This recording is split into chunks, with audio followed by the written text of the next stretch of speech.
kuliah. Assalamualaikum warahmatullahi wabarakatuh. Waalaikumsalam warahmatullahi wabarakatuh. Bismillah, alhamdulillah, wassalatu wassalamu ala rasulullah wa alihi wasallam. Saya mohon kepada teman-teman selain narasumber nanti di mute saja ketika masuk agar tidak mengganggu perjalanan talkshow atau diskusi kita. Selamat siang semuanya yang saya hormati, Kang Dr. Kiai Haji Agung Irawan, MN. Alhamdulillah saya senang sekali pada kesempatan siang hari ini Kang Agung bersedia untuk berbagi pengalaman dan ilmu pada kita semuanya. Ini peserta kita adalah para mahasiswa yang tergabung dalam komunitas sahabat literasi YAI Cirebon, tempat saya mengajar. Langsung saja sebetulnya kita mulai saja dengan membaca suratul Fatihah.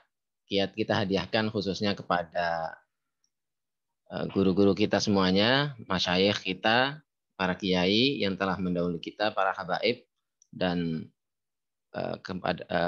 khususnya pada hari ini, kemarin ya, itu Gus Ja'far Al-Kaf, beliau telah meninggalkan kita semuanya. Dan kepada para masyayikh semuanya, kita doakan mudah-mudahan husnul khotimah. Kita baca surah Al-Fatihah, kita hadiahkan kepada guru-guru kita semuanya. Ila hadin Nabi Mustafa Rasulullah SAW. Bismillahirrahmanirrahim. Aba'imnal anbiya al-musaini wa sahabati wa tabi'in wa masyayikh ajma'in. Syailana wa lahumul fatihah. A'udhu billahi minasyaitanir rajim. Bismillahirrahmanirrahim. Alhamdulillahi rabbil alamin. Ar-Rahmanirrahim. Maliki yaumiddin. Iyyaka na'budu wa iyyaka nasta'in. Ihdinas siratal mustaqim. Siratal ladzina an'amta 'alaihim ghairil maghdubi 'alaihim waladdallin. Amin. Kang Agung Irawan, videonya bisa diaktifkan? Oke. Ya. Untuk mic-nya diaktifkan terus ya Kang, nggak apa-apa. Ya. Begini Kang, kita ngobrolnya santai saja. Mungkin teman-teman belum pada hadir, nggak apa-apa. Nanti saya rekam insya Allah. Jadi kita ini mahasiswa di kampus swasta yang ya nggak terlalu besar ya, tapi mudah-mudahan bisa besar. Ini sejak bulan Juli ya, tepatnya itu kita memiliki komunitas yang sekarang menjadi UKM, diresmikan oleh kampus. Pada Agustus itu diresmikan. Ya belum lama ya, belum ya sekitar setengah tahun. Alhamdulillah sudah berjalan. Tapi perjalanan ini diberikan banyak peluang itu ketika sedang pandemi ini. Jadi kita memanfaatkan diskusi melalui online kebanyakan. Memang kita belum offline. Hanya beberapa kali saja di kampus, tapi karena kampus kita sedang campuran antara online dan offline, jadi ya di tengah-tengah teman-teman mengerjakan tugas-tugas kuliah itu bisa juga tetap aktif. Ya, sahabat-sahabat semuanya, ini langsung saja saya perkenalkan dengan narasumber kita, yaitu Kang Agung Irawan MN. MN ini saya belum tahu singkatannya apa ya, tapi beliau ini bertitel kalau boleh saya menyebutkan itu doktor ya. Beliau itu doktor dari UIN Jogja. Dan kebetulan saya ini sedang membawa buku beliau, disertasi. Nah ini disertasi beliau sudah dibukukan dan saya sudah dapat ya dari toko. Nggak usah dibaca itu, nggak usah dibaca. Iya nggak apa-apa. Ini saya juga belum baca, Kang. Nggak usah dibaca. Iya, ya. Ini syarat mendapatkan gelar doktor ini beliau. Tapi sebetulnya ini hanya ya sekedar menceritakan mengapa beliau doktor ya, karena sudah meraih gelar doktor dari UIN Sunan Kalijaga Jogja. Beliau juga lulus S1-nya di Mesir, dan yang tak kalah menariknya beliau itu merupakan tokoh muda, kiai muda NU yang luar biasa produktif di bidang penulisan sastra khususnya, yaitu novel. Yang paling banyak itu novel biografi dan novel fiksi juga ada. Bahkan banyak sekali dari karya beliau itu sudah difilmkan, diantaranya Haji Backpacker. Nah, ini yang saya tahu ya. Mungkin menunggu beberapa novel beliau lagi yang akan difilmkan, mudah-mudahan sukses. Ya mungkin ini sekedar pengenalan beliau. Dan ini saya senang sekali ya karena ya sebetulnya pengennya kita bisa offline ya, bisa ketemu dengan teman-teman, tapi karena pandemi juga nanti kurang maksimal, jadi kita maksimalkan dengan online menggunakan Zoom ini. Mungkin pertanyaan pertama ini Kang, ya, apa sebetulnya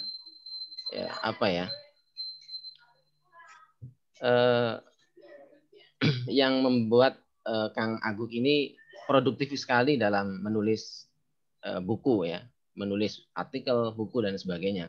Ini apa sebetulnya spirit yang dibawa oleh Kang Agung ini?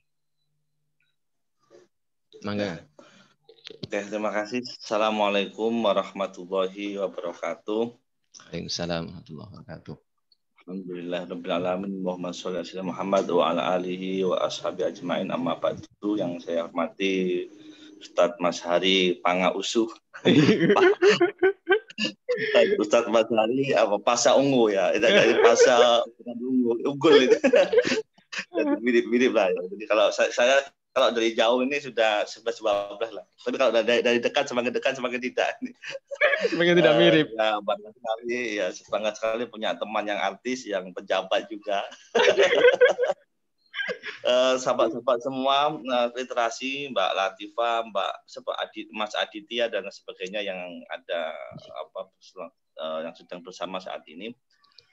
Pertama sebenarnya ini niatnya tabarukan, saya ini pengen kalau mungkin silaturahim 1-2 ya, alhamdulillah ternyata memang ditakdirkan oleh Allah silaturahimnya lewat dunia gaib ini. Dunia maya. Meskipun kita dekat ini sekarang lagi dekat di tempat, jauh di hati sekarang ini. Saya sedang ada di Cirebon, ya saya sedang di Cirebon. Ini saya aslinya Lamongan sama dengan Kak Mas Hari. Sama-sama orang Lamongan, sekarang ada di Cirebon karena takdir Tuhan yang rahasia. jadi ini sama-sama orang Lamongan karena takdir Tuhan ada di Cirebon. Sekarang ini jauh di hati, dekat di tempat ini sekarang. itu yang pertama. Niatnya tabarukan, tafaulan, ya silaturahim, tapi memang takdirnya masih jauh di hati ini. Yang kedua soal tadi pertanyaan tadi. Yang kedua soal pertanyaan ini, saya di kampung, ini sangat heroik sekali tempat mertua saya ini karena di sini hanya ada orang tua. Jadi apa sih istilahnya kunci atau pembuat penyemangat sehingga mungkin saya betah untuk menulis ya. Saya merasa akhir-akhir ini tidak terlalu betah. Saya harus jujur, saya kemarin sudah nulis di status ya, tahun 2020 ini tahun terberat saya. Saya hampir tidak menyelesaikan novel ya, tidak juga seperti sebelumnya, tapi berjuang banyak hal di tahun 2020 ini, termasuk kayak gini ini, yang panen webinar kayak gini ini kan hanya ada di 2020. Saya juga pernah punya pengalaman untuk olahraga goes ya, itu naik sepeda, ini juga belum pernah. Jadi saya memang 2020 ini sudah merasa berumur lah ya gitu. Nah, tetapi setidaknya saya pernah punya pengalaman semangat untuk menulis, semangat untuk menerjemah. Saya sebelum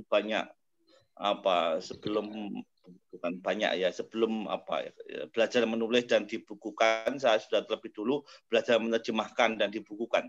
Terjemahan saya banyak di penerbit Nafila ya, novel-novel Arab. Ada Tongkat El Hakim itu yang dulu terkenal itu ya, Asyaful Kafi. Kemudian ada di LKIS ya, buku-buku Abdul Karim. Kemudian baru saya memulai di dunia gaib yang lain ya. Kenapa saya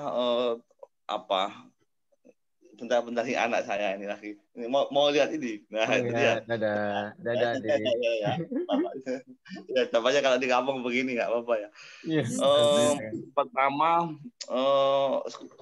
kalau ditanya kenapa, karena memang kondisi ekonomi, saya harus katakan kondisi ekonomi lah yang membuat saya terpaksa harus mau tidak mau menerjemahkan, mau tidak mau menulis ya sekedar untuk bertahan hidup ketika kuliah di Mesir ya. Itu yang pertama. Jadi saya seandainya semapan Kiai Kang Mas Hari itu kayaknya semapan itu kayaknya saya nggak seperti beliau yang masih aktif. Jadi saya karena ada ekonomi mau nggak mau kalau nggak nulis saya tidak makan. Ya. Kalau saya tidak menerjemah tidak makan. Nah, tetapi yang paling inti, yang paling prinsip ada dua hal. Saya merasa pekerjaan menulis itu adalah pekerjaan yang mulia, ya. Karena perintah pertama di dalam Al-Qur'an itu surat Al-A'laq adalah perintah membaca, ya. Iqra bismi, atau Iqra bismi rabbikal ladzi khalaq. Jadi perintah membaca, saya kira tidak akan mungkin ada perintah membaca sebelum ada tulisan, ya. Jadi meskipun teks itu tidak ditujukan sekedar teks ya huruf ya, tetapi bacaannya mungkin lebih luas ya, membaca alam raya atau apa saja. Tapi bacaan yang paling pertama membaca, kalau kita mau jadikan objek pertama ya bacaan, karena Al-Qur'an itu adalah bacaan, Quran ya, Qur'anan itu bacaan. Jadi sebelum Tuhan berfirman yang lain ternyata suruh membaca. Artinya apa? Sebelum membaca berarti ada tulisan, berarti ada yang menulis. Jadi saya kira ini sesuatu yang sangat mulia, terlepas apa itu tulisannya, tetapi menulis itu adalah pekerjaan yang mulia. Karena itu saya bersungguh-sungguh untuk belajar, karena surat pertama yang turun firman Tuhan yang pertama adalah bacaan atau perintah membaca. Yang kedua, bahkan secara terang-terangan disimpulkan nun wal qalam wa ma yasturun. Jadi ada kolam itu, apalagi kalau bukan tulisan, ya kan? Jadi ini tidak hanya sekedar aspek peradaban, tetapi ini aspek langit ini ya. Aspek langit, non wal kolam, Bama itu ini pekerjaan, maka tidak mengherankan kalau kemudian ada yang mengatakan menulis adalah kerja keabadian ya, karena memang pertama adalah Iqra, ya kan? Yang kemudian yang kedua adalah non wal kolam Bama yasturun. Ya. Nah, jadi dan yang ketiga ini ya, hampir tidak ada orang yang alim tidak menulis ya. Nah, jadi hampir tidak ada yang alim tidak menulis ya. Nah, saya merasa tidak alim, tapi paling tidak saya merasa untuk menulis. Jadi meskipun tidak alim saya menulis kan gitu. Jadi jangan sampai tidak dua-duanya kan gitu. Kemudian yang nomor 4 saya merasa bahwa menulis adalah cara belajar yang paling efektif ya. Jadi saya menulis itu bukan untuk menyebarkan ilmu, saya nggak punya ilmu apa-apa, apalagi mencerahkan umat, saya merasa masih gelap batin saya, apalagi jadi itu membebani ya, kalau besar motivasinya. Jadi saya menulis ini cara saya untuk belajar. Kalau saya menulis biografi ya cara saya untuk mengenal, untuk belajar dari kepribadiannya, kehidupannya, terlebih-lebih ya cara saya untuk mencintainya kan begitu. Jadi saya kira tidak ada cara mencintai seorang figur ya, saya kira ya yang lebih ya bisa dibuktikan melainkan dengan cara kita menuliskan biografinya. Dan mencintai Nabi ya itulah biografinya, bacalah sholawatnya, bacalah manaqibnya kan begitu.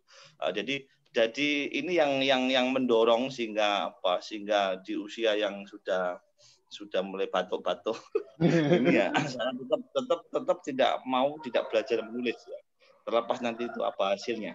Jadi pertama saya secara misi adalah misi mulia karena Al-Qur'an tadi, yang kedua adalah karena ekonomi tadi ya saya jujur, yang ketiga adalah sebagai cara saya untuk belajar. Nah, terlepas nanti mudah-mudahan ada kebaikannya, mudah-mudahan jadi jariah. Ini bonus atau penyemangat. Saya kira itu Mas Ungu Pasah. Ada bahaya sih. Ini Kang, terima kasih penjelasannya luar biasa ini ya, menjadi motivasi bagi kita. Nanti bisa kita refleksikan dalam ke depan teman-teman bisa mengikuti ini ya.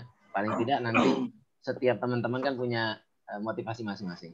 Tapi terkait motivasi yang pertama ya, saya kemarin tuh membaca tulisannya siapa ya? Putut EA itu ya di Facebook itu.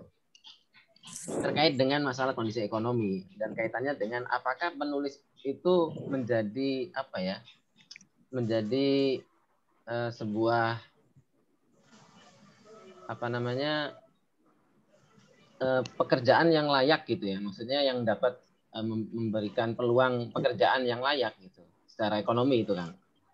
Soalnya berdasarkan ya pengalaman dari beberapa penulis itu ya, itu kok kelihatannya madesu gitu masa depan suram. Tapi saya agak berbeda melihat Kang Agung ini kelihatannya mayoritas pekerjaannya adalah menulis. Kebalikan gitu ya dari apa yang disampaikan oleh Putut Ea, tapi ternyata Kang Agung saya lihat kok bisa hidup dari menulis. Nah, bagaimana penjelasan dari Kang Agung ini? Mungkin pengalaman pribadi saja. Ya, terima kasih. Saya punya pengalaman pribadi dengan Mas Putut ya. Mas Putut ini kakak angkatan sebenarnya, dia senior, dia lebih dulu nulis di media, di koran ya. Saya menyimak banyak tulisannya, cerpen-cerpennya, dan saya menikmati sekali. Kalau saya boleh sebut, waktu itu anak muda yang menjadi inspirasi saya adalah Mas Putut salah satunya. Tulisannya renyah, ya. Jadi kalau saya membaca cerpen-cerpennya itu kemudian tertarik untuk tertantang membuat juga. Jadi kami di komunitas Bumi Manusia Or8 yang sama dulu sama Mas Putut. Nah, saya kira Mas Putut bisa seperti ini. Mas Putut itu ekonominya layak enggak? Sangat layak ekonominya. Saya pernah ke rumahnya, kemudian dalam tanda kutip ke perusahaan literasinya. Menurut saya sangat kaya ya dibanding dengan teman-teman yang jualan bakso dan sebagainya itu. Dari mana beliau? Ya dari literasi. Saya tidak tahu Mas Putut punya bisnis apa sampingan, ya, tapi setahu saya ya dia besar dari literasi. Ya. Nah, itu soal dapur orang saya tidak tahu. Yang jelas saya tahu dohirnya beliau cukup mapan lah ya untuk saat ini untuk sebagai penulis ya. Kemudian saya punya kawan juga yang satu leteng dan berjuang bersama-sama dulu di Bumi Manusia Or8 itu ada Eka Kurniawan.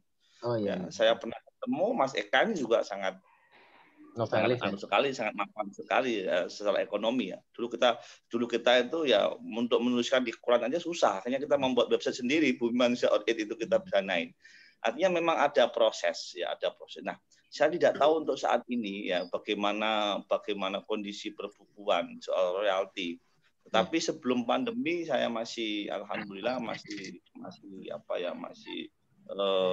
bisa diandalkan ya. Nah, saya kira buku ini juga insya Allah masih ada umurnya ya, karena tidak semua juga nyaman membaca di layar ya. Sampai hari ini kalau boleh saya katakan 99% rezeki saya adalah dari menulis. Ya. Luar biasa. Alhamdulillah. Jadi saya kuliah S1, S2, S3, alhamdulillah tidak pernah merepotkan orang tua. Ya. Saya semuanya beasiswa, dan kalau beasiswa telat, andalan saya adalah buku, ya, menerjemah atau menulis. Itu yang pertama. Yang kedua, lebih dari saya merasa saya nggak tahu standar mapan itu seperti apa. Kalau standarnya Mas Hari kan ya tinggi ya, karena artis.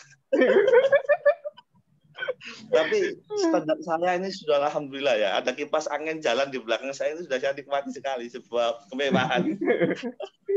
Alhamdulillah saya ada kendaraan, meskipun jelek-jelek ya, ada Pajero, ada rumah ya, bahkan beberapa ya, di tempat mahasiswa, dan ada tanah ya. Saya membangun kecil-kecilan pesantren kreatif ya, tanahnya hampir 1 hektar itu juga dengan menulis ya. Saya tidak pernah minta-minta, saya tidak pernah membuat proposal, saya tidak pernah menaruh rekening untuk sebuah seruan kebaikan. Alhamdulillah semua kami danai dengan cara menulis ya, dengan royalti. Artinya menurut saya sudah lebih dari cukup ya. Nah, bisa ya, asal kita konsisten ya. Kadang teman-teman kan tidak sabar ya. Jadi kan pengen instan ya, langsung dapat duit kan gitu kan. Tapi belum pernah merasakan bagaimana dulu ya lelahnya. Misalnya untuk nerjemah saja ya. Untuk bisa diterima di penerbit LKIS dulu atau di Serambi dahulu. Itu kita sudah menerjemahkan mungkin 5 judul ya, nggak ada yang mau menerbitkan. Kita yang 5 judul itu terpaksa tidak bisa terbit ya, karena mungkin dinilai kurang layak, dinilai tidak temanya dan sebagainya. Nah, artinya ketika kita ada yang reseller ya, ada suaranya. Halo, teman-teman suaranya. Yang ada itu harap di unmute ya. Nah, harap di mute ya. Oke. Saya lanjut lagi. Jadi begitu kita ada yang best seller misalnya ya, misalnya Sang Penakluk Badai, kemudian Air Mata Surga, kemudian Haji Backpacker. Itu kan orang tidak tahu bagaimana proses yang hidden ya, yang tidak kelihatan selain itu. Novel saya yang saya buang, sobek-sobek, saya delete kan nggak ngerti. Yang dicaci maki penerbit kan tidak ngerti. Nah, tahunnya kan hanya yang terbit, best seller dan difilmkan kan gitu. Nah, jadi proses itu kadang-kadang teman-teman kurang bisa menikmati ya, untuk menikmati pedih, menikmati berat itu. Kalau boleh tahu kan berapa novel yang atau buku semuanya lah yang sudah diterbitkan? Hafal nggak berapa buku? Saya tidak pernah menghitung dan saya tidak mau menghitung. Ya, saya mengalir saja. Kalau dikumpulkan yang jelas lebih dari 100 ya. Masya Allah. Yang jelas ya, karena terjemahan saya lebih dari 50 terjemahan saja ya. Jadi lebih dari 100 dan saya tidak mau menghitung ya, takut nanti kemudian kita merasa banyak dan tidak berkarya lagi. Ya udah, saya lupakan itu karya yang kecelakaan, lalu saya perbaiki lagi di kemudian hari. Jadi setiap yang sudah saya terbitkan saya merasa kecelakaan. Banyak yang fatal dan saya harus menebus ya dengan yang lebih baik, dengan karya yang baru. Jadi gitu terus. Dan saya hampir tidak pernah. Berarti itu ya, menulis itu proses belajar ya, jadi nggak otomatis langsung bagus gitu ya? Iya, proses belajar. Sampai hari ini juga masih belajar menulis itu kan. Dan saya termasuk orang yang malas membaca karya yang sudah terbit. Karena pasti mau marah, mau protes. Ya? Itu kalau saya baca buku yang sama pegang tadi, saya mau buang itu. Karena pasti banyak kekurangan ya, banyak yang belum itu kan. Jadi saya lupakan, nah, itu anggaplah kecelakaan, udah terlanjur. Nah, jadi saya harus membuat lagi yang lebih ya, lebih dari itu. Jadi itu terus ya. Harus ada pancingan ya, saya kira itu. Jadi dan ternyata memang ternyata Tuhan tidak pernah tidur dalam tanda kutip tadi. Apa yang kita perbuat tidak sia-sia ya. Ada masanya orang yang begitu responsif ya, yang apresiatif, membeli ya, bestseller, memfilmkan ya, tinggal tunggu usahanya aja. Yang penting kita jangan sampai kalah duluan secara mental. Nah, kelemahan teman-teman kan nggak sabar kan, pengen langsung hebat, langsung punya uang, bestseller gitu kan, pengennya kan begitu, nggak tahu bagaimana prosesnya ya. Mas Putut tadi berproses bagaimana pedihnya ya, ditolak oleh media, taunya langsung ketika sudah diapresiasi banyak orang. Nomor 1 tahu bagaimana proses dari awal. Saya kira itu ya, Mas. Jadi tetap optimis ya. Menulis adalah, insya Allah adalah salah satu juga bagian dari solusi ekonomi. Percaya itu. Karena kita nulis sekali, royalti seumur hidup bahkan bisa diwariskan, ya kan? Nah, jadi nulis sekali itu gajinya seumur hidup itu, nulis itu. Tidak ada tanggal merah. Nah, tidak ada tanggal merah ya kan? Baik ya. Ini terkait ini ya, tadi sempat disinggung ini pesantren Baitul Kilma. Saya lihat melalui status, meskipun saya juga pengen silaturahim ke Bantul kan ya? Ya. Nah, Pajangan kalau nggak salah ya. Itu luar biasa ya. Beliau ini bikin pesantren mahasiswa kebanyakan ya sementara ini ya. Semuanya mahasiswa. Itu tidak membuka infak atau ya kotak sedekah lah gitu, tapi asli dari kepenulisan beliau, dari penjualan buku, royalti dan sebagainya. Nah, ini triknya apa sih sebetulnya kok bisa bertahan seperti itu loh? Terus sekaligus tentang saya lihat karya-karya binaan ini, santri-santri ini produktif sekali itu saya lihat di kalau Kang Agung tuliskan di status Facebook itu, sampai menerbitkan ensiklopedia ilmu pengetahuan sains Islam dan lain sebagainya. Itu bagaimana sih proses menggembleng mereka itu supaya bisa produktif seperti itu ya, sebagai pengalaman kita di sahabat literasi ini, supaya bisa produktif seperti mereka. Ya. Mungkin ada dua hal ya. Ya. Tadi yang pertama tadi soal bagaimana bisa menghidupi pesantren hanya dengan menulis itu. Terus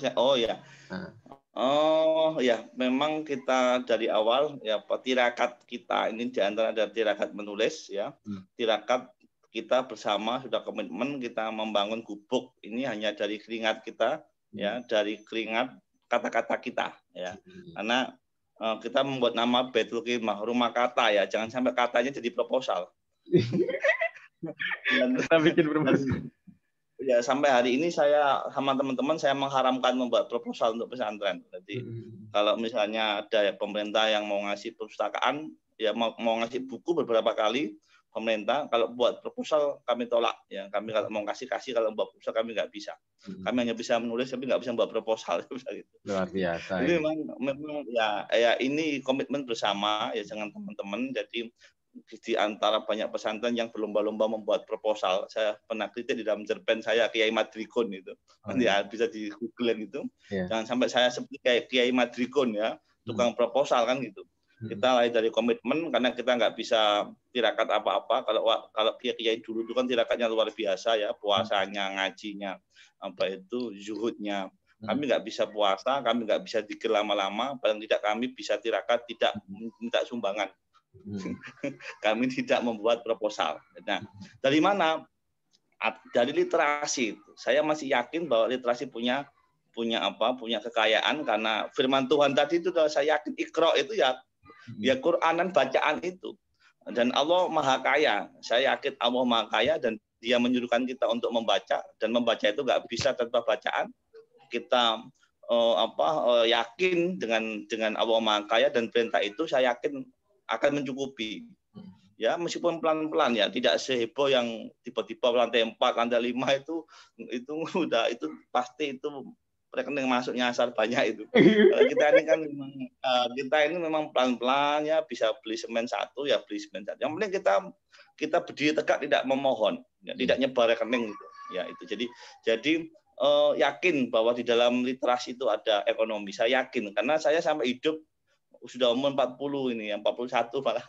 Nah, ini karena saya merasakan ekonomi dari literasi. Nah, levelnya jadi, sudah ma'rifat dan hakikat dalam literasi ya. Ini. Nah, itu antum lah itu. Saya itu levelnya masih murid. Luar biasa. Nah, jadi yakin saja insya Allah. Dan kami gotong royong alhamdulillah ya bisa kebeli tanah 0,5 hektar, ya, kebeli tanah 2000 meter, kita beli lagi. Alhamdulillah. Yang saya update status di beberapa status saya karena teman-teman itu hanya sebagian kecil, ya. Kalau pernah ada anak 2 orang yang nulis tesis soal literasi di Baitul Qimah. Dan mereka menghimpun ada 300 lebih. Ya, 300 lebih terjemahan anak-anak yang terbit baik kecil maupun yang besar. Ya, itu yang karya individu itu. Jadi kalau teman-teman kuliah itu 1 tahun hanya 1 skripsi, ya. Ya, di tempat 4 tahun itu, ya. Di tempat saya itu 1 tahun itu minimal 12 buku, ya. Ya, nggak tahu dengan apa bukunya, pokoknya itu 1 tahun itu harus 12 buku karena untuk makan. Entah itu terjemahan, entah itu karya ilmiah populer, entah itu biografi, ya. Dan mereka muda-muda semangat. Ya, mereka masih semangat, aktif, ya. Semua mahasiswa. Bahkan di tempat kami banyak yang anak isi, saya kasih tahu, ya, anak isi karena dekat dengan isi. Jurusan musik, jurusan perfilman, jurusan broadcasting, ya, jurusan seni rupa. Ya, mereka tetap menerjemah bahasa Arab, ya. Yang diterjemah Ibnu Arabi kemarin itu terbit Pohon Ma'rifat, ya, itu kan. Ada berapa santrinya? Kalau santrinya nggak banyak, kita memang nggak bisa nampung banyak. Kita ini kan kelas gurem, ya, bukan, ya. Kita sekarang ada 40-an, ya, ada 47 atau berapa itu. Ya, jadi alhamdulillah semua nulis. Nah, sesekali kita membuat karya bersama, ya. Ensiklopedi Sain itu, ensiklopedi ulama Nusantara, ensiklopedi hadis. Kita juga menerjemahkan Ushul Kafi, ya, belum ada yang menerjemahkan ini hadis-hadis Syiah, ya. Kita sudah terjemahkan Ushul Kafi, kita terjemahkan Kutubus Sittah, ya, sudah kita terjemahkan bersama-sama, ya. Tafsir Al-Jilani, jadi Al-Ijaz Al-Ilmi. Ini karya-karya yang bersama kita kumpulin, kemudian jadikan ensiklopedi.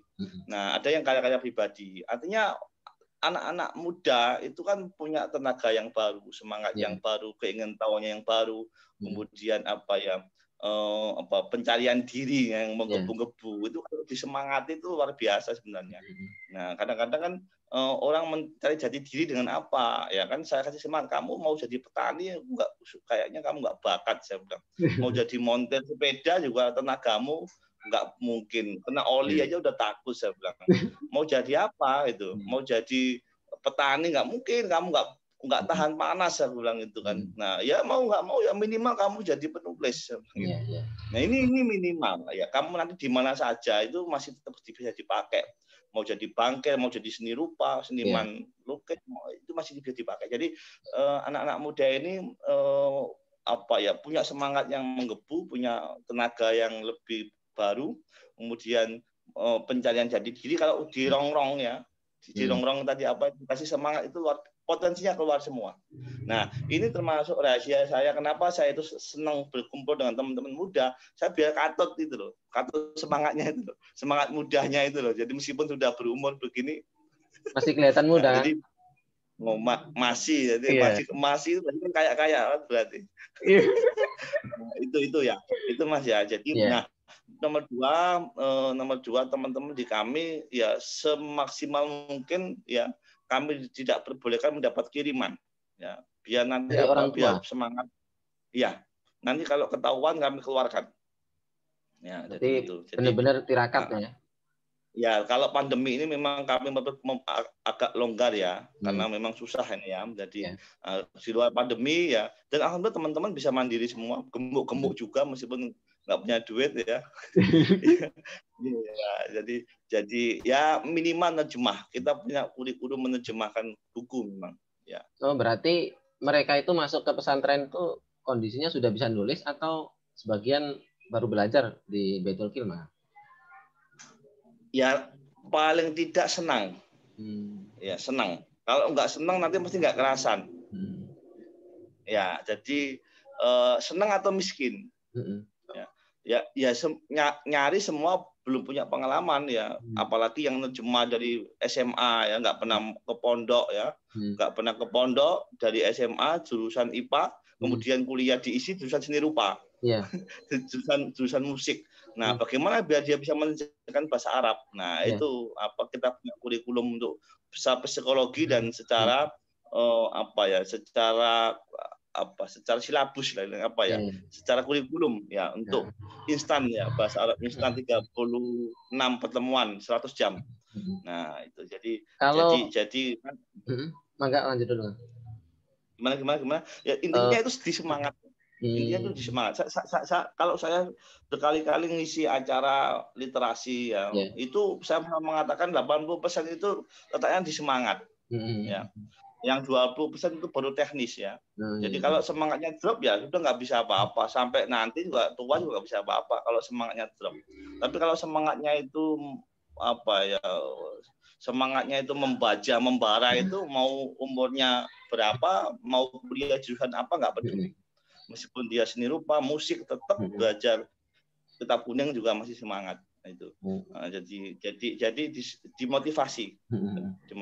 Kalau ini Kang, tadi kan untuk menerjemahkan butuh kurikulum ya. Kalau untuk nulis itu butuh kurikulum nggak kira-kira? Atau butuh buku panduan khusus kita buatkan kurikulum agar mereka baca kemudian bisa, atau bagaimana Kang? Untuk menulis tuh?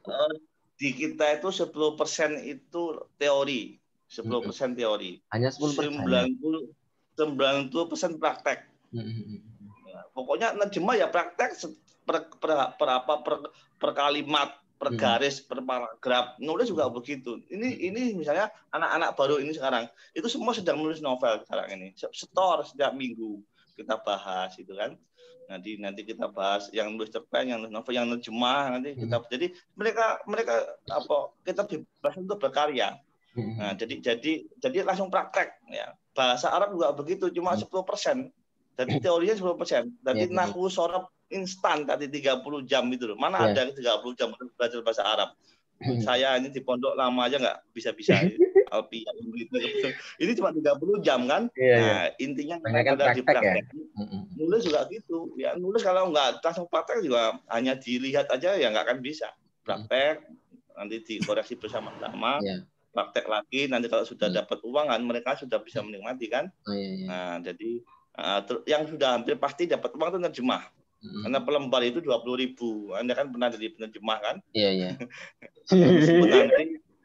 nanti adalah apa itu apa istilahnya rintangan pertama dengan editor ya. Iya. Berat. Iya, ini kok kayak gini ya, itu biasa. Kalau Mbak Timoren itu nggak ada ininya. Jadi tantangan pertama editor penerjemah itu kan marah-marah, ini bulat lah ada isi ini. Kalau ini Kak, gimana? Ya artinya tetap motivasi yang berperan ya. Jadi prakteknya itu kan butuh motivasi. Jadi 90% praktek, 10% teori. Jadi di tempat kami itu cuma ada waktu 3 bulan saja. Mondoknya 3, yang lain itu sudah praktek semua. Tapi setelah mondok 3 bulan itu mereka tetap di pondok atau? Ya tetap nulis semua, nulis nerjemah. Belajarnya maksudnya ya. Ya diskusi bersama, ya diskusi karya bersama, diskusi terjemahan bersama. Ini sudah nggak ada lagi ustadznya. Kalau ini kan, mereka kan kebanyakan kuliah ya. Ya kita juga di sini mahasiswa kuliah. Nah ini kan kuliah itu kan penuh dengan tugas itu. Apalagi daring ini kan. Ya nggak daring ya banyak tugas juga. Tugas bikin makalah, bikin paper dan sebagainya. Ini kan banyak. Bagaimana membagi waktu? Soalnya banyak kan mahasiswa tuh, ya itu kendalanya lagi-lagi ya itu tadi banyak tugas kuliah itu jadi alasan. Iya. Sebenarnya kalau itu kita kan juga pernah kuliah. Iya. Pernah kuliah. Saya sendiri kan ini kan sudah pernah mengalami ya. Masa-masa produktif saya adalah ketika masih kuliah. Masih banyak tugas. Ya. Setelah saya tidak ada tugas kuliah, ya sudah tidak lagi tugas kuliah itu malah drop. Nah, berangkat dari situ teman-teman kemudian saya kasih peta. Anda punya waktu 24 jam, ya kan? Sehari ya 24 jam itu untuk apa? Untuk kuliah berapa jam misalnya. Kuliahnya biasanya 6 jam ya. Kemudian untuk tidur 6 jam, 12 jam. Untuk tugas kuliah 4 jam misalnya kan. Untuk tugas kuliah 4 jam itu sudah banyak sekali. Itu sudah 12 tambah 4 berapa itu? 18 jam. Untuk jalan-jalan 2 jam, untuk ngenet 1 jam, untuk kongko-kongko. Masih ya, banyak waktu tersisa. Nah, intinya disisain dalam mengatur waktu ya. Mengatur waktu. Nah, jadi kan prioritas setelah kuliah adalah pesantren. Atau ambisi pribadi tadi itu. Ambisi literasi tadi itu. Nah, bahkan mohon maaf banyak yang malah kuliahnya itu nomor 2. Ambisi pribadinya nomor pertama. Ya, ambisi literasi tadi ya. Ya, jadi dia merasa benar-benar kuliah ketika dia sudah menerbitkan buku sebelum dia nulis skripsi misalnya. Nah, itu sudah ada ambisi-ambisi seperti itu. Ya, dia merasa bangga misalnya pernah menerjemahkan buku dan ternyata dosennya nggak tahu memakai terjemahan dia di kelas. Oh gitu. Oh itu dia itu bangga sekali kajian Timur Tengah itu. Dia foto itu. Nggak ngerti dosen saya itu saya yang menerjemahkan katanya. Nah kayak gitu-gitu. Jadi itu ada target sendiri-sendiri. Ya, saya kira itu nggak ada alasan. Kita cuma punya alasan males saja sebenarnya. Waktu kuliah itu berapa jam sih yang kepakai itu? Kita juga pernah kuliah, ya kan? Saya sudah pernah merasakan kuliah S1, S2, S3 di Indonesia juga pernah, di luar juga pernah. Artinya banyak waktu yang kosong kok kalau kita mau menjadikan literasi sebagai prioritas itu masih mungkin banyak sekali. Justru ketika sudah tidak kuliah lagi, ini saya drop langsung. Ya, justru ketika sudah tidak ada kuliah, tidak ada tugas, itu malah malas jujur. Jadi coba penulis itu semuanya. Masa produktif ketika masa kuliah, masa muda, ya semua mau Hamka, mau Pramudia, mau siapa saja ya. Coba cek penulis besar itu. Itu ketika masih muda semua. Ketika masa-masa kuliah. Jadi kalau masa-masa kuliah sudah banyak alasan ya udah nggak ada lagi waktu nanti untuk kreatif. Percaya itu. Ya, oke. Kalau ini Kang, buku Kang Aku kan sudah banyak ya masuk di penerbit ya. Sudah mungkin saya lihat sebagian besar di penerbit mayor. Ada juga penerbit mungkin indie gitu ya. Nah, kalau menerbit indie kan mungkin gampang kita tinggal terbitkan dengan modal tertentu atau gratis bagi yang di penerbit banyak. Tapi bagaimana cara menembus penerbit mayor ya, misalnya di Republika atau di Gramedia dan lain sebagainya atau Mizan gitu. Nah, triknya bagaimana itu? Ya, terima kasih. kan Anda nggak tahu pengalaman pahit. Tadi kamu kan nggak tahu bahwa saya itu ditolak berkali-kali, kan nggak tahu. Iya. Ditolak di Kompas, ditolak di Mizan, ditolak di Republika, kan nggak tahu. Ya kan? Tahunya kan sudah ada yang di Kompas terbitnya, ada yang di Mizan Group, ada yang di Republika. Ya toh? Nah, tetapi yang jelas saya tidak pernah menerbitkan dan mengeluarkan uang. Saya belum pernah menerbitkan dan mengeluarkan uang sendiri, ya. Nah, saya memang nggak punya uang dan memang berkarya, ya. Jangan sampai menyiksa saya untuk membebani saya untuk menerbitkan lagi dengan uang pribadi. Karena saya khawatir karena buku saya nggak layak maka nggak kembali modal. Itu pertama, ya. Tetapi saya punya pengalaman, saya ditolak di Gramedia, ditolak di Mizan, ditolak di Republika, ya. Saya punya pengalaman itu, dan ketika ditolak, ya namanya orang ditolak kan, Anda kan punya pengalaman juga, ya, misalnya. Ya, saya di dalam hati ya bertekad kelak akan membuat dia menyesal, mengabaikan aku, kan begitu. Ya. Jadi alhamdulillah, pokoknya saya pengen berkarya ini ada manfaatnya, ya, ada sedikit yang bisa diambil manfaat oleh orang lain, ya. Itu aja prinsipnya. Insya Allah buku ini ada manfaatnya, sudah. Pokoknya ada manfaatnya, ya sudah, saya tulis aja. Saya kirimkan lagi, ditolak lagi, saya kirimkan lagi. Nah, akhirnya lama-lama ada yang nyantol. Nah, penerbit yang sampai hari ini belum pernah saya kasih tulisan, meskipun berkali-kali minta, adalah Gramedia. Karena Gramedia ini penerbit yang paling mudah untuk menolak. Termasuk itu apa yang itu Kuanta itu kan yang baru di Islam itu. Saya tidak tahu, dulu kan cuma ada Gramedia aja kan. Iya. Nah, dulu kemudian Kuanta kan baru-baru membuat lini-lini Islam gitu kan. Iya. Dulu ya hanya ada Gramedia dan Grasindo. Iya, Nah, itu bagian dari Grasindo, bagian dari Gramedia. Ketika saya ke Gramedia, langsung 2 hari dibalas, ya. Jadi tidak ada tempat atau visi misinya berbeda atau apalah itulah. Nah, tapi penerbit yang dulu sering minta ke saya adalah Gramedia. Ya, nggak pernah buku saya ketika buku saya bestseller itu, ya, kemudian Gramedia minta, ya, novel saya biografi Gus Dur diminta berkali-kali, sampai pernah ke rumah direkturnya. Nah, saya bilang, saya bilang dulu mau mengabaikan saya bilang. Ibarat perempuan, ya. Ya, mudah-mudahan saya juga gampang lupa, ya, dan saya mau ngasih lagi. Sekarang gantian, saya ingin mengabaikan dirimu, begitu. Ya itu kata Gus Dur, ya, memaafkan dia tapi lupa sih tidak, gitu. Intinya apa? Ya, intinya sampai hari ini, ya, penerbit yang menghasilkan ekonomi, ya, penerbit mayor memang. Kami penerbit kecil ada beberapa, tapi penerbit yang pengalaman saya yang royaltinya itu tertib, ya, penerbit mayor, Republika Group, Mizan Group, ya, Serambi Group, dulu seperti itu. Ya, jadi penerbit kecil itu sering pernah ada, tapi sering nggak tertib, nggak jelas. Ini cetak berapa, kejual berapa, hilang aja gitu kan. Capeknya juga sama kita nulis kan. Nah, jadi tapi itu ya butuh waktu juga, ya. Nah, saya kira ini kondisi sudah berubah, ya kan. Toko buku sudah tidak lagi jadi andalan kan sekarang. Banyak yang online. Artinya sekarang ini sudah, saya kira perbedaan tipis lah, mayor minor itu kan. Nah, jadi kalau dulu memang masih sangat, ya. Nah, jadi kalau sekarang itu orang di rumah bisa bestseller, ya, kalau masif promo online-nya. Ya, contoh misalnya teman saya dulu di komunitas sastra pesantren, ya, di LKIS itu, Hati Sukhita itu, ya, itu cuma online saja, ya, ibu-ibu, ya, fatayat itu bisa bestseller juga kan. Nah, jadi sekarang tidak harus di toko buku, karena apalagi corona kayak gini. Artinya sekarang itu bisa di mana saja, ya, asal kita bisa manage. Prinsipnya satu, buku ini manfaat buat orang, insya Allah gampang bestseller. Nah, kalau nanti positifnya, ya, untuk pembaca nggak susah, ya, susah untuk bestseller juga, minimal untuk menghibur, ya, untuk mengenang, ya, ya gitu. Jadi ada sesuatu yang bisa diambil oleh pembaca.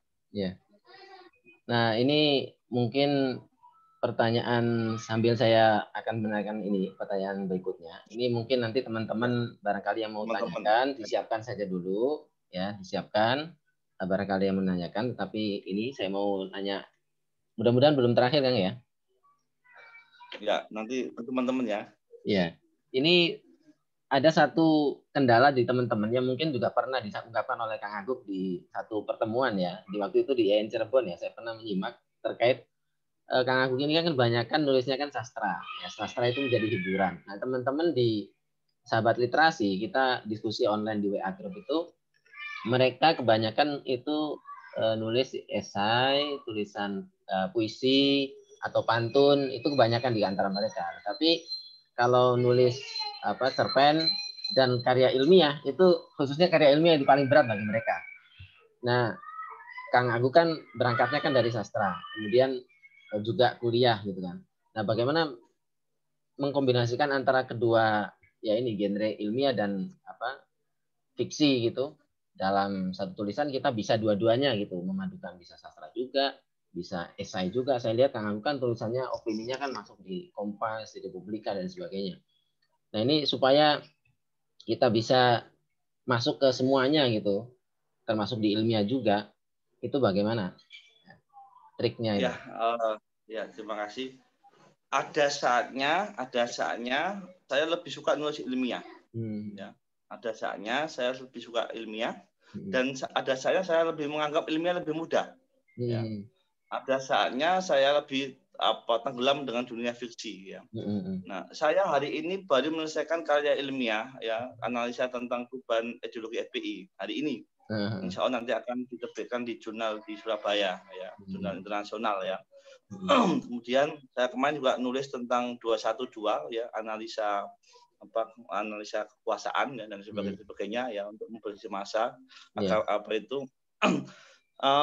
Jadi kemudahan ilmiah itu satu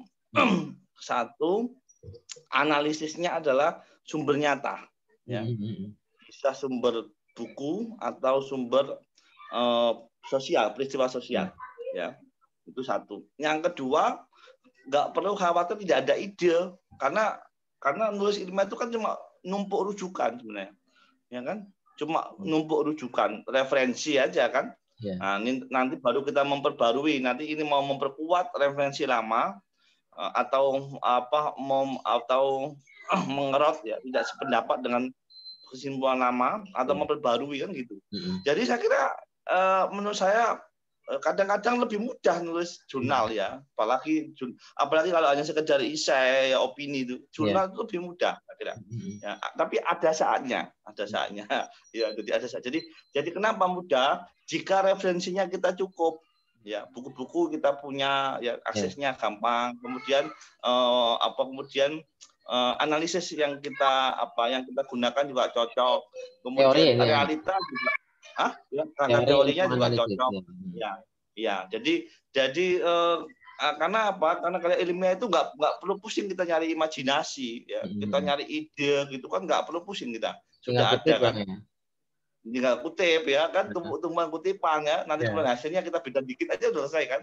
Nah, itu kan jadi ada saatnya memang lebih, tapi ada saatnya juga sulit sekali. Karena memang tidak mudah nyari referensi, tidak mudah nyari tema, ya kan, tidak mudah nyari analisis yang cocok ya. Terutama ini kita mau bedah ini FPI ini dari sisi apa? Dari sisi teologi, sisi sosiologi, psikologi, kan itu kan bisa semua. Nah, jadi kita mau mencari itu susah. Nah, jadi ada saatnya itu lebih mudah, ada saatnya lebih sulit, bahkan sangat sulit. Nah, fiksi itu ya bisa sulit, bisa tidak. Karena apa? Fiksi itu mudahnya berkhayal. Kalau fiksi ya, kalau fiksi kan mudahnya kan cuma imajinasi kan, nah, tidak perlu banyak referensi ya kan. Nah, semua bisa dikhayalkan ya. Nah, jadi apa? Ini memang dua hal yang berbeda, karena satunya berbasis riset, berbasis teori, ya, berbasis akademik, ya, berbasis akurasi. Satunya itu imajinasi, bebas, itu kan. Nah, jadi apakah tidak mengganggu salah satu? Saya kira tidak. Saya kira tidak mengganggu, asal sama-sama punya komitmen. Ya, saatnya ketika saya kuliah ya, jadi mahasiswa S1, S2, S3, ya, dan itu berhubungan dengan akademik, maka prioritas saya adalah akademik. Ya, saya harus menyelesaikan skripsi, saya harus menyelesaikan makalah ketimbang saya nulis cerpen, karena itu prioritas. Nah, tapi ketika saya lapar, ketika nggak ada duit, itu kan yang mungkin di mode cerpen, maka saya tinggalkan skripsi makalah. Nah, jadi tahu tupoksi lah, apa ya istilahnya, prioritas masing-masing. Bisa, nah, jadi bisa membagi lah gitu ya. Nah, bahkan kita bisa menyenangkan saat kita jenuh dalam ilmiah, kita baca novel itu nikmat.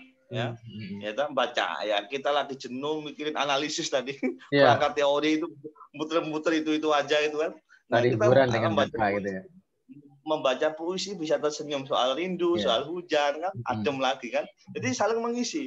Begitu juga kalau kita cuma mikirin rindu, mikirin hujan. Itu juga bisa emosi. Ya, nanti kita kalau melankolis kan. Kita baca-baca riset lah, 212 lah, FPI lah, apalah itu. Akhirnya ini saling melengkapi. Saling melengkapi. Berarti intinya itu, ya. Berliterasi itu intinya itu ya, untuk cari hiburan ya. Iya, niatnya tadi itu ya belajar ya pertama. Yang kedua kita merasa terhibur. Iya, bukan malas baliknya ya. Nah, kalau sastra kan terhibur itu. Iya. Nah, iya terhibur.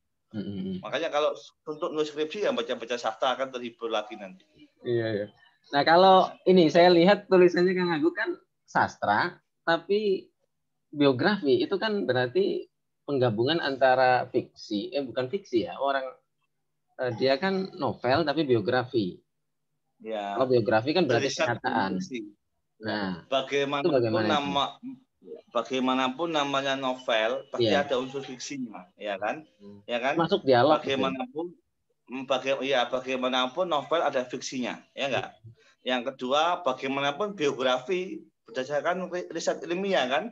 Nah, biar riset ilmiah itu tidak monoton, membayangkan nggak Anda misalnya membaca biografi Gus Dur itu dengan footnote kayak tadi itu, kayak teori gitu. Itu kayak Gilberton itu. Iya, Gilberton itu masih mending, karena itu sudah disunting kan. Kalau yang aslinya yang ilmiah itu malah menjenuhkan. Mumet ya. Iya mumet. Makanya kalau sudah dijadikan buku fiksi kan, nah jadi lebih lembut, lebih santai. Tapi basisnya tetap basis jurnalis, basis riset. Ya. Nah, tinggal memposisikan bagaimana bicara, bagaimana duduknya. Tapi basisnya basis riset semua kalau biografi. Nah itu amanah, Nah, cuma bagaimana dia cara duduknya, cara bicara itu sudah fiksi, tapi basisnya ada semua. Jadi kalau saya misalnya nulis biografi Mbah Hasyim, Gus Dur, Kartini, Sosrokartono dan sebagainya, ya Bisi Samsuri, itu kalau dikasih footnote bisa, setiap paragraf itu bisa. Iya, tapi kan nggak mungkin. Membosankan pembaca jadinya. Iya, membosankan. Saya sudah berwajah membosankan, malah nanti bosan lagi. Kalau sudah wajah saya seperti Pasha Ungu itu nggak bisa nulis saya. Ya barangkali dari teman-teman ada yang mau baca, ada yang mau bertanya, silakan raise hand, nanti saya persilakan untuk. Syukur-syukur pertanyaannya langsung live ya, langsung pakai kalau enggak Adi Latifah, Aida, Labib, Siti Ainaisha, barangkali silakan raise hand, atau yang mau nanya silakan raise hand, nanti saya saya coba diaktifkan videonya, nggak apa-apa. Silakan yang mau nanya. Saya beri kesempatan. Siapa ini? Silakan yang mau bertanya. Ya, ini coba Kang Izi ya, saya aktifkan itu ya. Coba diaktifkan. Ya. Langsung aja Izi. Tanya aja langsung aja. Malu-malu sama siapa? Kang Izi. Silakan Kang. Kang, assalamualaikum. Waalaikumsalam. Izin bertanya Kang. Ini kayaknya pertanyaannya agak sedikit itu ya. Jadi agak ngawur lah bahasanya. Kadang-kadang kita itu menjelaskan kepada mahasiswa untuk ayo nulis, ayo bikin skripsi, ayo bikin jurnal gitu kan. Tapi satu sisi juga mahasiswa kan sebelum nulis harus baca buku tuh. Nah, gimana caranya untuk membangkitkan mahasiswa untuk senang baca buku, terus senang nulis kan. Dan kadang-kadang mereka bertanya kepada saya nggak pede nulis gitu. Khawatir tulisan saya banyak yang plagiasinya gitu. Terus banyak yang ngawurnya gitu kan. Jadi kadang-kadang kondisi yang seperti ini, kepedean, terus kemampuan bahkan mempercaya diri bahwa kamu tuh bisa nulis. Jadi harus pede, jadi harus gitu. Kadang-kadang motivasi itu tuh harus bisa di mahasiswa. Jadi gimana tuh Kang? Caranya tuh Kang, biar seperti tadi yang diterangkan sama Kang Agung bahwa teman-teman mahasiswa yang di sana yang bukan jurusan agama bisa menerjemahkan dari bahasa Arab ke bahasa Indonesia, terus bisa bikin ini, bikin itu, jadi 1 tahun bisa 12 buku atau berapa gitu. Gimana motivasinya Kang? Mungkin itu aja Kang. Terima kasih Kang. Ya, oke, terima kasih. Langsung Mas. Ya, mangga Kang. Mas. Ya, Mas Pasa Ungu. Oke, baik. Ada 2 pertanyaan, jadi motif membaca dan kedua kenapa tidak pede. Pertama begini, di tempat kami memang kami ada kurikulum ya. Kurikulum itu sederhana. Jangan pernah menulis novel sebelum membaca 100 novel. Ya. Jangan pernah menulis 1 artikel sebelum membaca paling tidak 20 artikel dan sebagainya. Ya. Karena apa? Karena membaca dan menulis itu satu pasang itu nggak boleh dipisahkan. Satu pasang itu. Anda kan tidak adil, hanya ingin menulis tapi nggak mau membaca, ya kan? Ya kan? Nggak, sama dengan Anda ingin menikahi seseorang tapi nggak mau menafkahi itu kan? Itu juga banyak yang mau begitu kan? Orang cuma mau nulis tapi nggak mau membaca. Nah, menulis itu harus bertanggung jawab untuk membaca. Nafkah itu nafkah batin dan nafkah dohir itu yang membaca itu. Iya, kalau ini kan sama juga orang mau sholat kalau tidak mau wudhu ya batal sholatnya. Jadi memang itu satu rangkai. Dan percayalah kalau orang yang menulis saja dan membaca itu mesti nggak bisa, gagal mesti gagal. Karena itu sudah fitrah itu. Ya, karena Iqra itu ya Quranan tadi itu ya membaca ya ada bacaan ya kan. Jadi itu satu paket. Nah, problemnya adalah malas membaca. Memang jangankan ya mahasiswa, dosen juga begitu kan. Saya sendiri aja kadang-kadang kok tersinggung gimana nih Pak Ahmad ini. Bisa jadi seperti itu. Beli buku mahal-mahal semangat begitu sampai rumah nggak kepegang-pegang kan. Paling sebelumnya sudah ngantuk ya kan. Jadi ya memang harus ada dipaksa. Saya menganggap, saya kadang-kadang saya pribadi juga nggak bisa jadi kayak kutu buku kayak Gus Dur itu nggak bisa atau yang lain nggak. Saya memaksa kok membaca itu memaksa. Saya ingin tahu ini apa sih isinya, saya paksa membaca sampai selesai. Ya. Jadi ada saatnya saya memaksa, kalau nggak dipaksa nggak akan selesai. Ada saatnya saya menikmati, saya butuh hiburan. Ya, saya kan banyak kesedihan toh, jadi perlu dihibur. Jadi kayaknya Mas Iji juga butuh hiburan itu, Pak. Dia dari wajahnya yang telah menganiaya itu. Jadi saya butuh hiburan. Saya membaca buku-bukunya Pramudia itu saya hiburan, jujur ya. Saya terhibur. Selain juga saya membaca buku-bukunya Dan Brown itu hiburan, meskipun juga ada pengetahuan. Saya membaca bukunya Taufik Hakim, Najib Mahfud itu hiburan. Ya, meskipun ada filsafatnya. Jadi ada saya perlu kan saya butuh hiburan. Ya, baca buku-buku puisinya Gunawan Muhammad itu hiburan. Saya menikmati sekali gitu. Nah, tapi ada saatnya memang saya membutuhkan referensi untuk saya memaksa. Saya misalnya nggak suka tema A, B, C, D, tapi karena memang saya membutuhkan referensi ini, maka saya paksa membaca. Jadi ingat, dipaksa dulu ya. Kelas kita ini masih kelas paksaan mungkin. Kalau Mas Hari kan sudah wali kutub tuh, nggak usah membaca, udah masuk semua isinya. Kalau saya ini harus, iya, saya paksa. Saya betul, kalau nggak saya paksa nggak bisa khatam. Saya kadang ya itu saya membaca, saya bawa buku meskipun nggak saya baca ya. Kadang sama ngusut itu. Pokoknya saya kemana saya bawa buku ya, di mobil kasih buku, di tas ya. Pokoknya kadang-kadang nggak saya baca, minimal saya bawa. Nanti kan tak baca-baca kalau pas longgar. Jadi biasakan membawa buku yang kita suka. Meskipun berisiko nanti gampang rusak.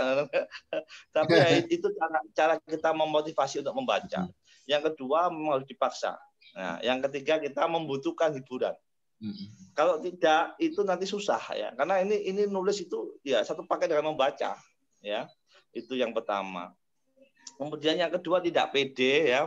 Saya kok malah harus bersyukur orang yang tidak pede menulis ya. Daripada nanti terlalu pede. Habis nulis langsung muji-muji, tulisan saya luar biasa nih. Masya Allah, dahsyat. jadi menurut saya itu lebih baik tidak pede. Kenapa? Ya karena orang tidak pede itu mau belajar. Ya, kalau orang itu terlalu pede, nanti malah nggak mau belajar, nggak tahu mana kesalahannya. Kalau dikritik dia nggak mau. Tapi kalau orang nggak pede, ya itu biasanya ya ini saya belajar nggak apa-apa jelek. Jadi secara psikologis orang yang nggak pede itu mau belajar. Yang kedua menjadikan tulisan sebagai cara belajar. Nah, jadi kalau itu belum ada niat untuk belajar, maka ini ilmunya ya. Jadi jadikan tulisan kita cara belajar. Nanti kalau sudah menjadikan ini belajar itu nggak pede itu belajar ya jelek wajar toh. Nggak bagus ya wajar. Gunawan Muhammad sudah lama, dia Cak Nun sudah lama. Profesor Komarudin, Azumati Azra itu sudah lama lah. Kita baru mulai kok pengen setara dengan Azumati Azra. Nggak adil itu. Pengen lebih dasar dari Cak Nun misalnya kan nggak adil itu kan. Tulisan saya ini udah melampaui zaman itu kan malah aneh malah. Jadi justru merasa tidak baik ya, merasa buruk itu penting. Agar kita itu malah belajar. Positif kan ya. Positif, tinggal kita kemudian mau nggak kemudian memperbaiki lagi di kemudian itu. Nah takutnya nanti kemudian pasif gitu loh. Jadi merasa buruk dan aktif ya, jangan pasif gitu loh ya. Aktif itu apa? Nulis lagi yang lebih baik lagi. Jadi jangan pasif. Saya kayak yang sudah nggak bakat, jelek sekali tulisan saya udah itu nggak mau nulis. Itu bukan nggak pede, itu malas orang itu. Beda ya. Kadang-kadang itu orang malas kemudian dibungkus dengan tidak pede itu. Padahal dia malas saja. Itu loh. Mana tulisanmu jelek, padahal nggak ada, cuma malas. Atau ada tapi malas. Nah, jadi boleh tidak pede, yang penting aktif. Artinya aktif itu mau belajar. Ya kan? Ya, jadi daripada kita nanti kebalik ya, kita nggak mau belajar dan merasa pede gitu. Itu berarti ya, bodoh tapi nggak tahu bodohnya ya. Intinya apa? Niatkan belajar. Udahlah tolabul ilmi dengan cara kita menulis. Termasuk saya itu membaca untuk menulis, jujur. Saya membaca untuk menulis. Jadi nanti kalau saya menulis pasti membaca. Kadang-kadang saya cuma membaca saja nggak mau menulis. Nah sama, saya menulis untuk belajar. Jadi karena itu saya belajar, saya menulis ini, itu belajar saya. Jelek nggak apa-apa, mau belajar kok, ya kan? Nah, jadi kok jelek ya nggak apa-apa, mau belajar nggak apa-apa.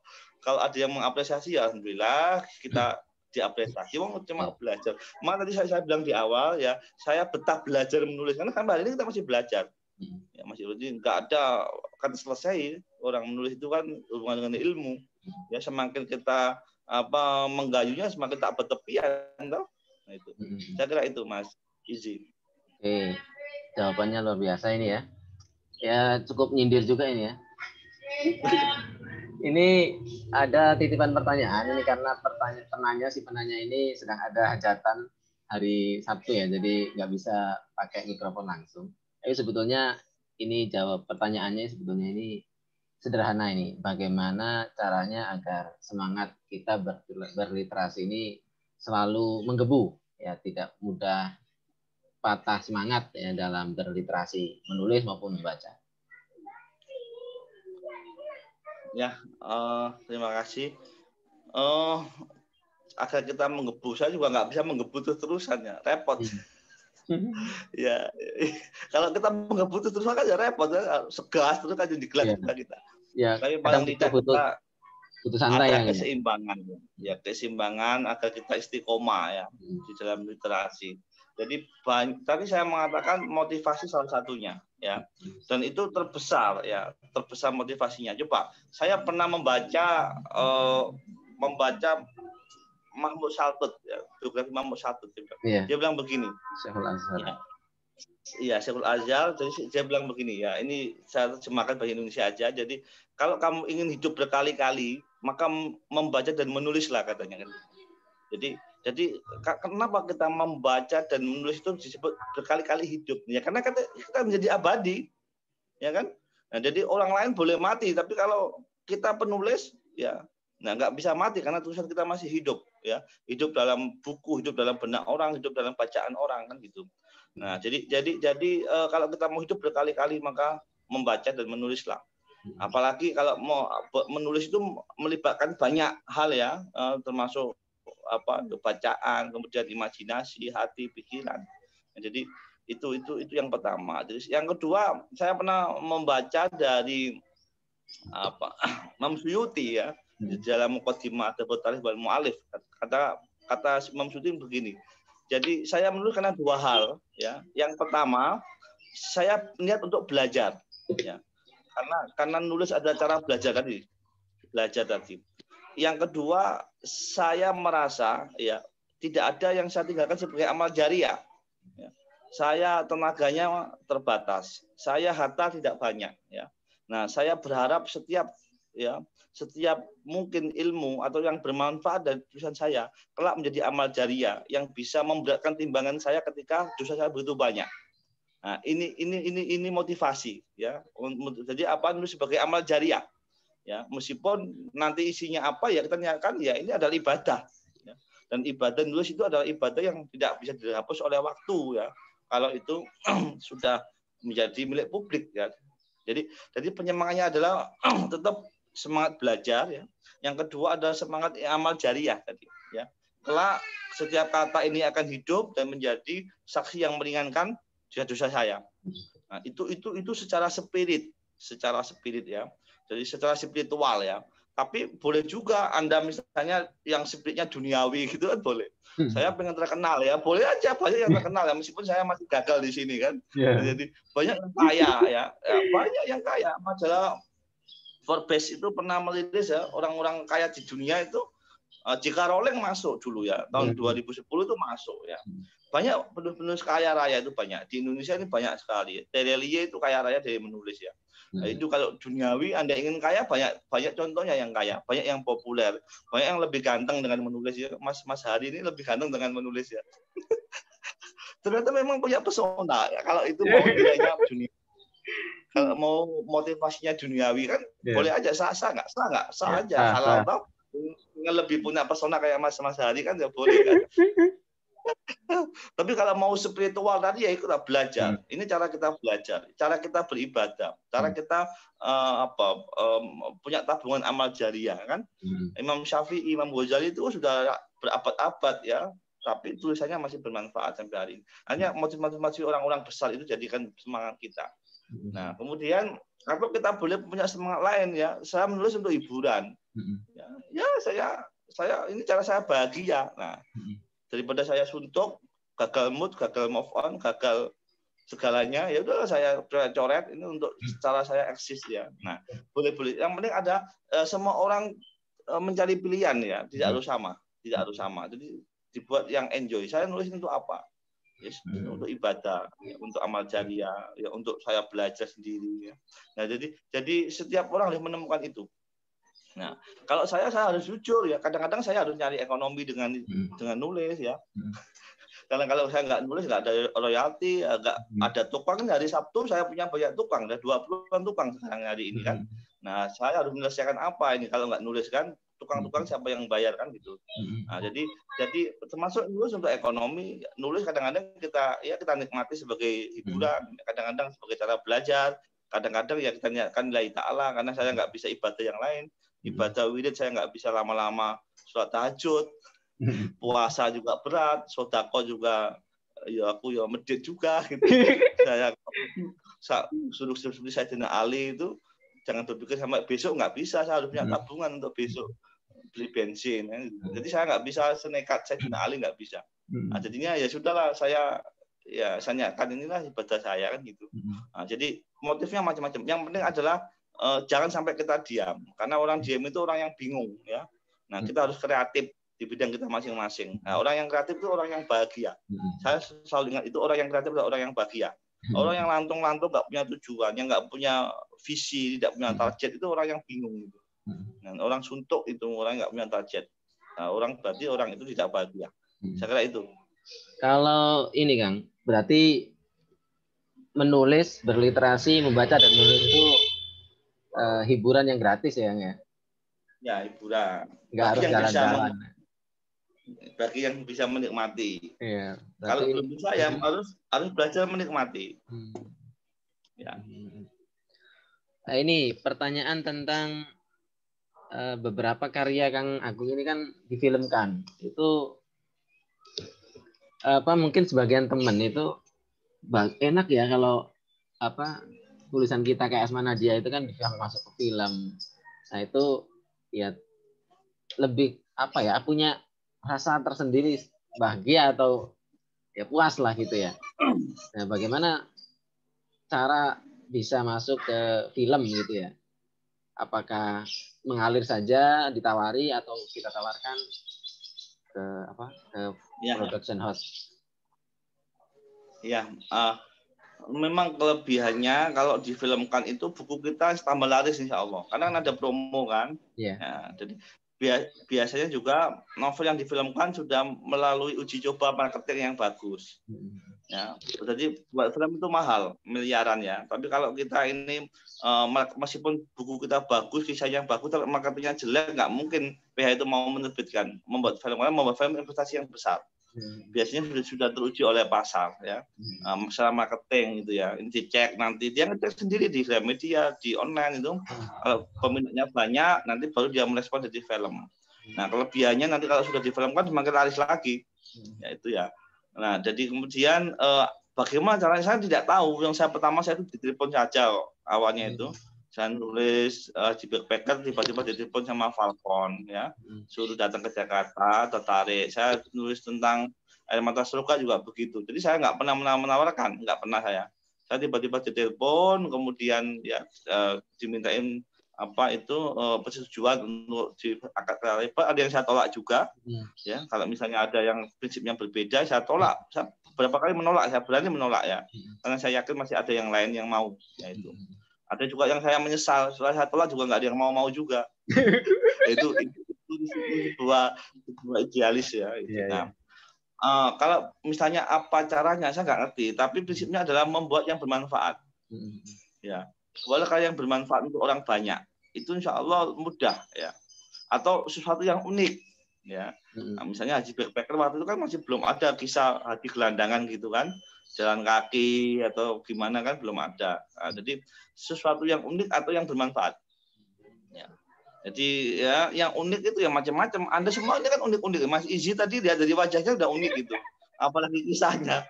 Saya lagi itu kisahnya itu lebih unik dan lebih pedih kayaknya itu. Itu mesti PH itu mau itu mengangkat itu. Jangankan mengangkat filmnya, mengangkat bentuk wajahnya yang unik itu udah menarik itu. Marketing itu. Ya, jadi kita semua punya keunikan. Hanya kita mau nggak menggali yang mana yang menarik kan itu. Jadi prinsipnya unik, ya unik ya. Unik itu ya unik. Yang kedua manfaat. Nanti kalau manfaat ya insya Allah adalah yang mau mengambil ya. Misalnya saya Air Mata Surga itu dinilai ada manfaatnya, menginspirasi ya untuk penyakit kanker dan sebagainya. Jadi intinya adalah buat sesuatu yang unik dan bermanfaat.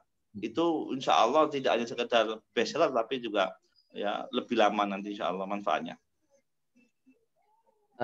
Baiklah, mungkin adakah yang mau bertanya lagi dari teman-teman? Arya Seva barangkali? Atau Ati, Latifah? Labib? Satu lagi ya, satu lagi kalau ada. Halo? Adakah satu lagi yang mau tanyakan? Oke, kalau dilihat dari kontrak film itu macam-macam ya. Ada sampai 1M, ada yang 2M, ada yang 500. Jangan pernah remehkan itu. Itu kalau Anda kontrak film 500 itu berapa gaji Anda berapa tahun itu? Selama itu ya, selama ditayangkan ya. Satu buku. Satu buku itu ada yang 500, 600 itu.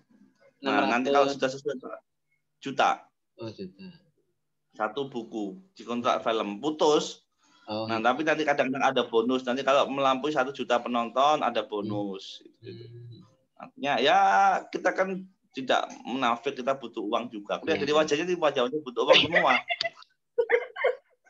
Ya kalau kita menuju sebagai jalan spiritual itu tirakat kita kok terlalu tinggi. Ya menurut duit kalau rampung ya. Ya, beli apa-apa lah, lamun luru duit kah.